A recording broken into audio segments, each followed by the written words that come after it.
Recording from the Mesa Gilbert line in Arizona, here's Posson J. Healy.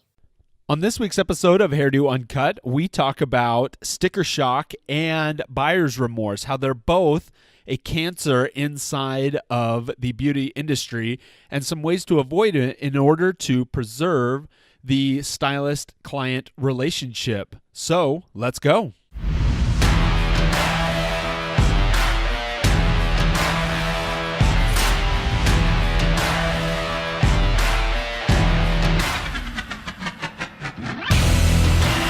Yes, thank you for making Hairdo Uncut part of your repertoire of podcasts. We really do appreciate you listening. We got an interesting topic today, but I want to start with this. I am one of the worst people with buying things. Now, you can ask my wife. She will attest to this. I overthink just about every purchase, and sometimes I will buy something and totally regret it later. Like when I was a young adult, naive, dumb, a little bit experienced, I bought a car.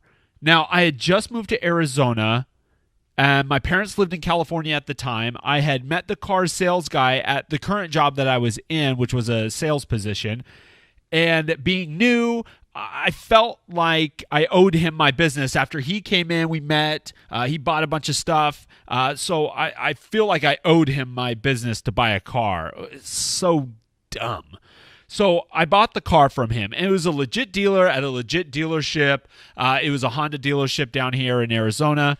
And it was far from where I was actually living, but I got worked over, and not from a like he was an evil guy kind of thing, but I just overpaid for the car. I didn't negotiate much. Come to find out a few weeks later, the transmission slipped from gear 1 to gear 2, and I just basically grossly overpaid for a used Honda. But I was in love with the car. It was a fast car. It was multi-CD player. For those who don't remember what CDs are, they're those things that are round and kind of glossy and shiny. It had a sleek look. It had a moonroof. And it was my first car, like as an adult. And I didn't have much money, so I didn't get any warranties. So I was straight up SOL. I had buyer's remorse weeks later. Now, I was embarrassed and didn't say anything to my dad, who co-signed on the car. I didn't mention the minor issues the car had to anyone. I didn't really even notice it when I was doing the drive, the test drive. And the car lasted me, 5 or 6 years. And, I paid the car off. It was a solid car, just too expensive for what I got, basically. And I didn't do my due diligence ahead of time in researching the car. But all my shortcomings were my fault, not the salesman's. I went in with the wrong attitude, thinking he would cut me a deal, be a little bit more open, and maybe, just kind of, hey, transactionally, maybe give me a break, not take advantage of me. Now, he only took advantage of the fact that I did no research and appeared to not only want to buy from him. I mean, I really set myself up because I really, really was like, he could probably read that I was only really going to buy the car from him because I felt like I owed him. It was just dumb, but it was on me. It was my fault. So when you as a client come in asking for something, receiving it, man, I can't tell you how many people either change their mind after the fact, then think that they can get a fix for free. Now, some places may make a small tweak for free, but here's the skinny on this situation, the situation of changing your mind after the service. 1, your stylist should be making suggestions to you about what might be best for your hair complexion and budget. Hair, your facial complexion, your budget, and you need to open those to open to those discussions and suggestions. Just like we talked about in a past episode, trusting in your stylist. Super important. Also, you cannot superimpose your face on the body of a celebrity or famous blogger. It's not the stylist's fault that you don't like your color and cut, even though it's what you asked for. If you're showing pictures and dictating to the stylist what you want, receive it, then change your mind. Either wait it out or go and pay to have it fixed from that stylist, but it will cost you. Remember this, there is a huge difference between a changed mind and a bad style or haircut. Just because you or a loved one doesn't like it. You go home, your husband, your wife, your mom, your dad, your daughter, your sister, your brother, it doesn't matter. If they don't like it but you like it, then it doesn't matter. If it makes you feel comfortable, then rock it. But that doesn't make it bad. And not getting the correct color, that's clear. If you're not getting the right color, that is a clear they messed up. Having a bad haircut is clear. Black and white. Hey, this is a terrible haircut. Having poor color is clear. So remember that distinction. Bad versus I don't like what I asked for because it doesn't really go with me. You also need to realize you're not paying for the color used, quote unquote, or the haircut, quote unquote, itself. You are paying for that stylist's time and skill. Therefore, if you feel it's too expensive, there are cheap haircuts and colors elsewhere.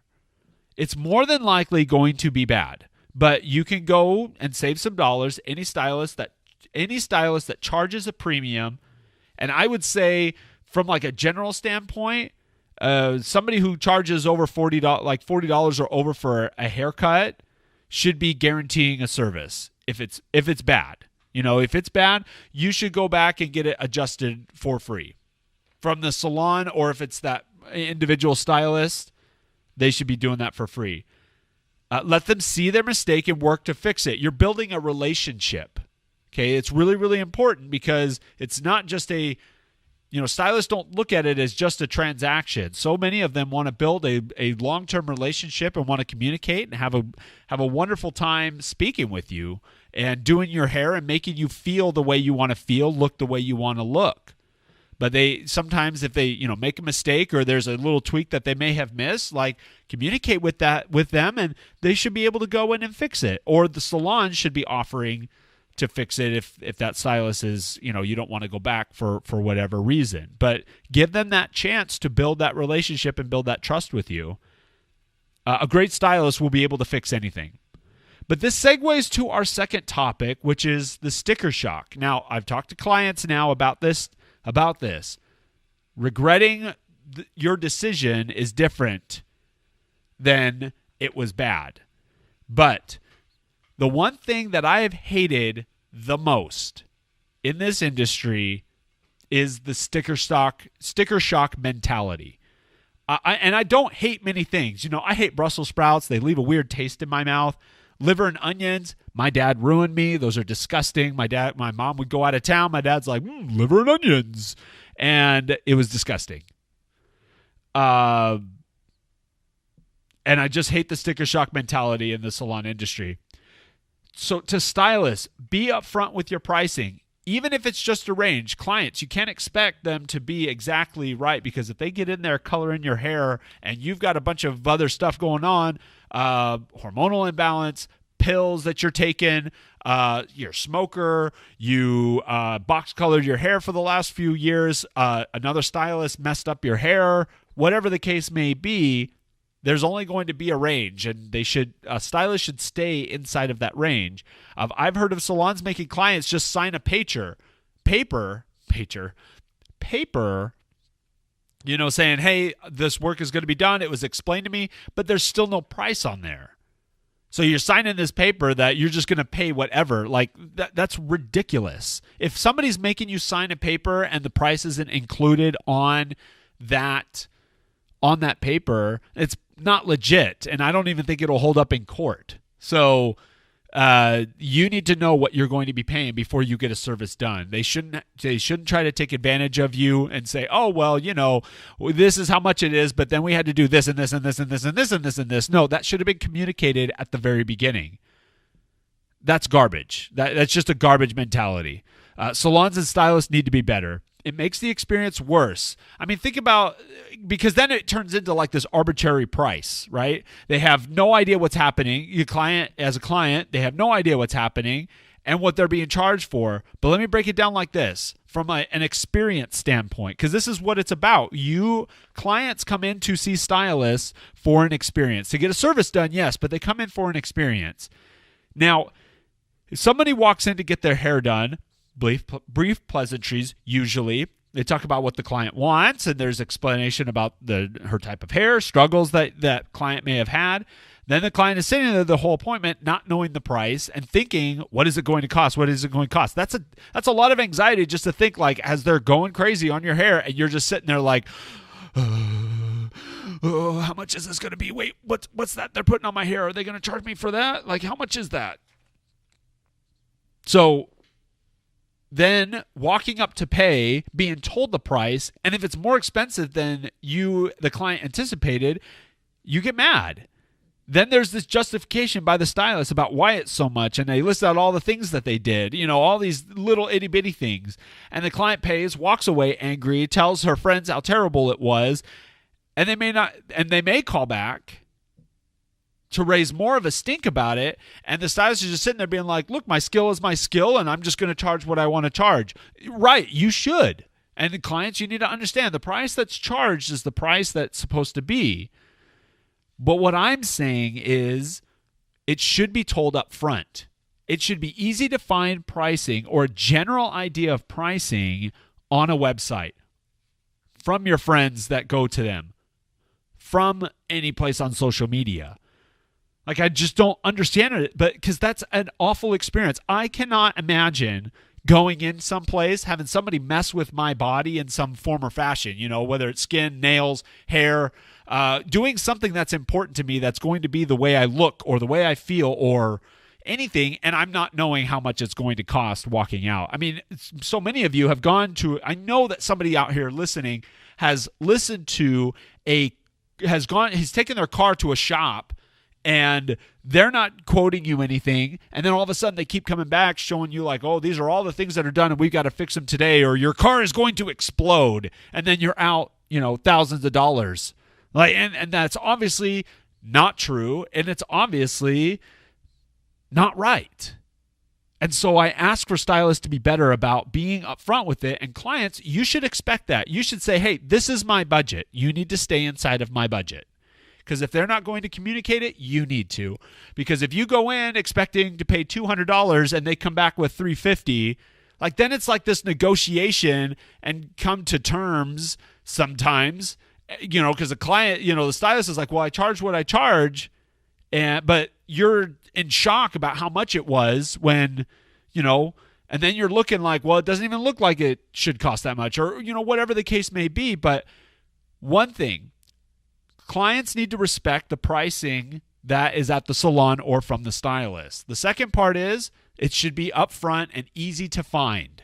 Whatever the price is, it doesn't matter. And stylists, you just need to be more upfront talking about it and stop doing like a back end, like, oh, it was like 12 things that I need to charge you bits for. Nobody likes to be charged for bags on an airline, right? It's nickel and diming. I was on a flight where you had to pay to have a cup of, like that plastic cup of soda filled up. Like, I was like, I'm not paying for that. Like, it's soda. It costs like 5 cents to make. You as an airline can't, give me a water? Like, that's ridiculous. And nobody likes it. It makes us feel terrible. Sticker shock it's really an amateur and unprofessional move. Clients expect that. It needs to be better. Like we spoke about in a different podcast episode, you need to be researching the salon and the stylist. If you cannot find anything or you can't find a general idea of pricing, just don't roll the dice. It's 2018. They better have an online presence. Hedge against buyer's remorse, clients, by listening to the professional and knowing that you may not look like the celebrity or blogger or YouTuber you love so much, and by going to a strong hairstylist, those stronger hairstylists will communicate that, and they will be able to take a look at your complexion and what's going to be the right choice. If you want to move forward with that, you are welcome to, but it's not okay to call back and say, this was stupid. This was terrible. I do not think that this was a good haircut. Well, or a good color. Well, it was exactly what you asked for. Now, you also need to realize that when you're looking at your blogger, YouTuber, celebrity person, that person probably paid 3 times more than what you're going to pay for that service. Okay, think of whatever you think it is and multiply it by like 3 or 5. Because a lot of times stylists can look in and say, look, that takes 5 hours to do. And if you're paying for my time, which is what you're doing, I don't care what any stylist says, you're really paying for that person's time. So go in, ready to listen. If you don't like it, you don't have to keep going. You don't have to feel obligated to go in. Best thing that I can tell people, clients, go in and try to get a consultation. 1, you get in, you get the feel of the salon. 2, you kind of get to meet a couple of the stylists. There should be a couple stylists in on a consultation anyways. So if you're getting a color, do some research and be a little bit more careful than just running in and getting a big color done. And stylists, quit the sticker shock mentality. Talk money up front and be honest about what is going on with their hair. If they can't afford the service, tell them and change it up. If you're a client and you're like, I have this beauty budget, and the stylist is like, well, that's really only going to get you this, and you're either going to have to just accept that, clients. You're just going to have to accept that. They shouldn't have to discount it a bunch just to get you what you want for. You're showing them a picture of Selena Gomez's blonde hair, and you're like, well, I only think that this should be $100. No, you're going to be there for a long time. It's going to cost some money. So if you want something less than that, this is what we can do, and here's some adjustments that we can make. You've got to look at it as a solution-based idea when you come into a hair salon. You want to do a big change, you want to do a haircut, you want to do something, you've got to just accept that the time is so important to remember, that you're paying for their time.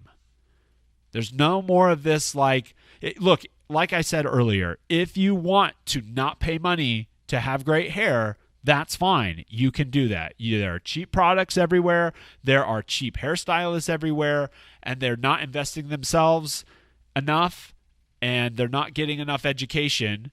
And so when it goes south, generally, I would assume that the more you pay for a hair, you are paying for the guaranteed work. Because let's say something does go a little bit wrong, you should be able to come back as a client and have things done correctly for free. But if it's a super cheap salon, you should be expecting to not get exactly what you want. Because there is a difference. If you've had a bad haircut, you know when you've had a bad haircut. I do. When I had hair, I did. I totally knew when I wasn't going to be able to, when I had a bad haircut. So, just things to remember. And like I said, all those pictures you see on Instagram, if they're glossy, that blogger, that celebrity, that YouTuber probably got it for free. And their hair's probably not like yours. And if they did pay, they probably paid a lot. And not just because they're a stylist, because their stylist guarantees their work. And it's just so stinking important. So keep that in mind when you're talking to stylists. Stylists can charge what they want, and clients can pay what they want. But if you're looking for cheap corner cutters, hey, they're out there. But look for stylists that are communicative, that communicate well. I totally butchered that word. That communicate well, that educate themselves well, and are there to truly, truly, truly take care of your hair and make you feel as beautiful and confident and awesome as you want. So we appreciate you spending a couple minutes. It's a short episode today, but we got an interview with another stylist that I'm going to be releasing about the same time as this podcast, but you can always get in touch with us. I'd love to hear any thoughts, any questions, any clarifications that you would like if you're listening, whether you're a professional stylist or a client of a professional stylist. You can always tweet at the show at Hairdo Mesa or me personally at Paulson J. Healy. The email is always hairdouncut@gmail.com and our Instagram, Hairdo Salon. That's hair_do_salon. And myself at Paulson J. Healy on Instagram. Thank you guys so much. Make it a great hair day.